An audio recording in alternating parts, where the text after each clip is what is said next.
প্রতিদিন রাতে ঘুমানোর আগে 6টি আমল করে ঘুমাবেন। আপনি ঘুম থেকে উঠেই ফলাফল দেখবেন ইনশাআল্লাহ। ঘুম থেকে উঠে আল্লাহর কসম করে বলে আপনি ফলাফল দেখবেন।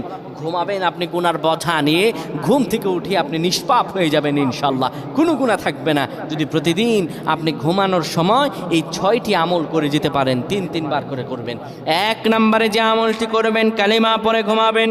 2 নম্বরে দুরূদ শরীফ পড়ে ঘুমালে মৃত্যুর পর দুরূদ শরীফ হবে তার জন্য সুপারিশকারী। দুরূদ শরীফ পড়ে ঘুমাবেন, দুরূদ শরীফ পড়বেন।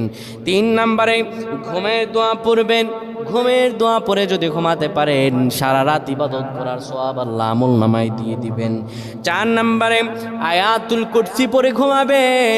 আয়াতুল কুরসি পড়ে কেউ যদি ঘুমায়, ফেরেশতারা তাকে সারা রাত পাহারা দেয়।